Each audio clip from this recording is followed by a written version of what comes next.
Hey, what's up everybody? This is Jesse James, and this is episode 2 of the vlog where I show you how I'm going from being a broke and struggling, aspiring cinematographer and photographer to a very successful cinematographer and photographer slash YouTuber.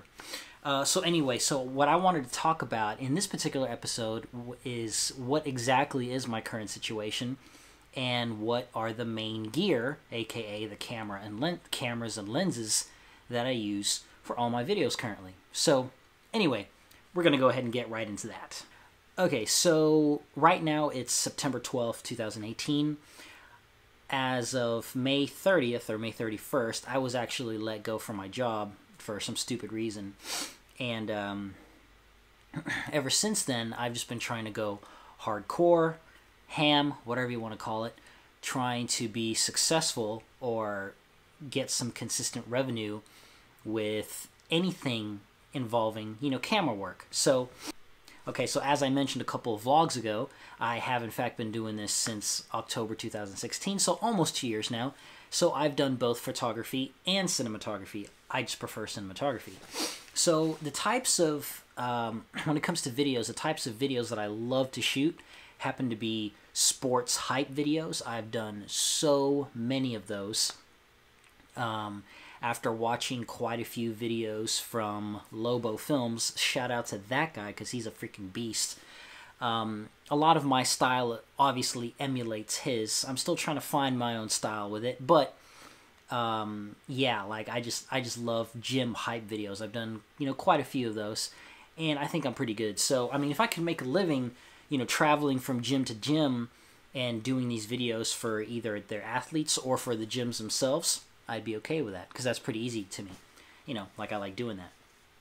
Other types of videos that I've done that I really like are wedding videos. I've done quite a few of those. And then I think and then I love doing travel videos. Aside from wedding videos, I love doing travel vlogs. Like, who doesn't, love doing those? And then I think if money wasn't involved, the type of videos that I would constantly be making would be short skits. Short, funny, comedic skits. Now, I'm going to have a link to, like, one of every single one of those videos that I mentioned in the description box. I'm going to have one travel video, one sports hype video, one wedding video, and one comedic sketch. So that way you could see the type of aspiring filmmaker that I am, that I want to be. But anyway, so my situation right now is when I got let go, I'm not advising anybody whatsoever to do this. This was my situation. This is what I chose to do. Let it be. I decided to let what little 401k that I had, in my account, I went ahead and cashed that out. So I essentially used that as the money that supported me these last few months. So here for almost the last 3 months, I've just been living off of my 401k savings, if you will.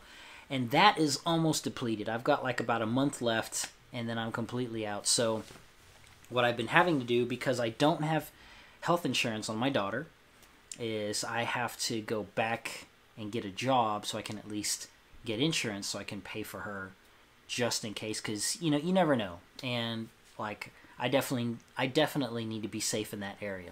So being that she's my main focus and she's the reason why I'm having to just bite the bullet and go back to a job before I can get some consistent money in this and continue, that's my situation in a nutshell. So ever since then, every single day I've been trying to do one thing or another with my camera, whether it's taking photos of something or someone for whatever reason, or making a video of something, someone, some business for whatever reason. So all summer long, I've had various videos that I've done. I've done a wedding, I've done an Indian engagement, which is interesting. I've done a few Indian graduations. I've done, obviously, sports hype videos. I've done some corporate stuff, for various companies here in town. And then I've taken a lot of photos.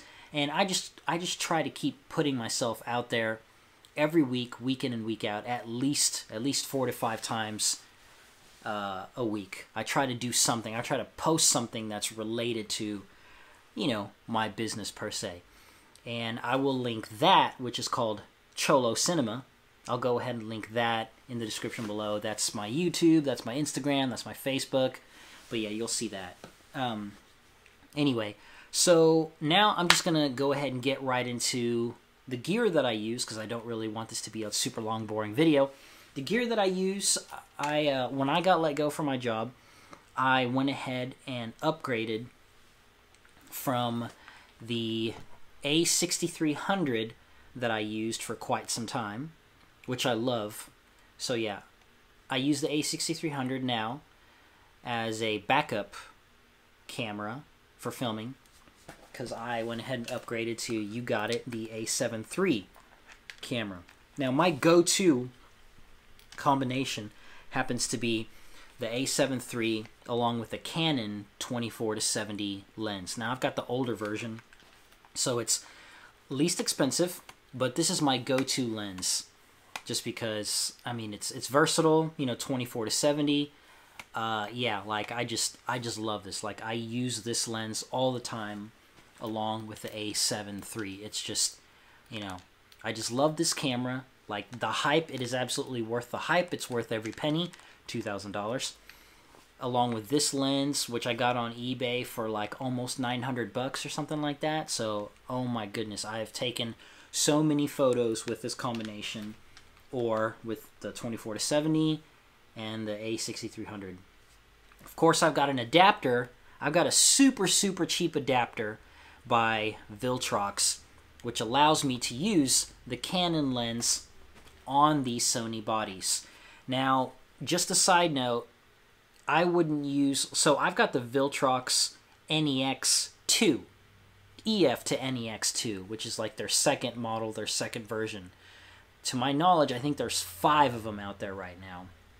And maybe the newer ones are better, but this one has a problem when it comes to autofocus on the A7 III, well, and the A6300 for that matter. So if you could afford a much more expensive adapter ring, like maybe the Sigma MC11 or the Metabones, then it might work a little bit better. But for now, I am in full manual mode whenever I use this guy on my A7 III and the A6300.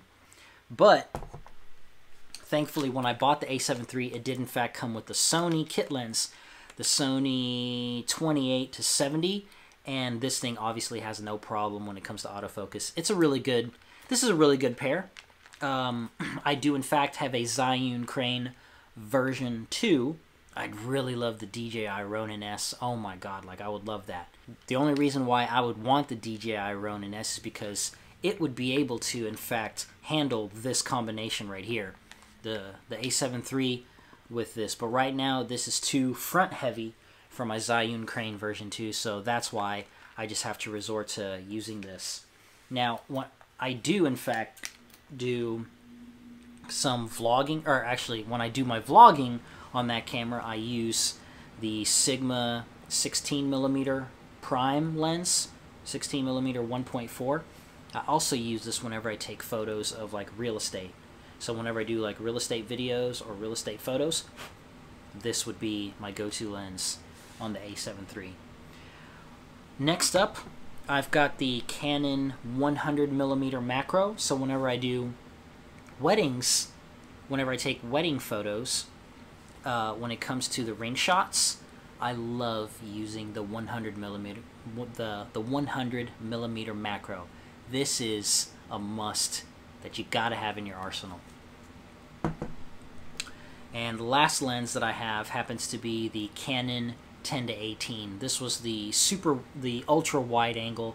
Like I wanted to go, like when I did travel vlogs, I wanted to use this so I could get like the very grand landscape, you know, scenery or whatever. But I don't really use this a whole lot anymore, so I mean, I don't know. Yeah, I mean, it just sits around. But it's a good one to have if I need it for whatever reason. And then on the A63, the lens I have on here happens to be the kit lens that came with the A63, which is the 16 to 50 millimeters. So this could also be another vlogging camera. You know, the 16 millimeter wide angle. Yeah, this would be pretty good. And it's lightweight. So yeah, in a nutshell, that's the gear that I use. That's the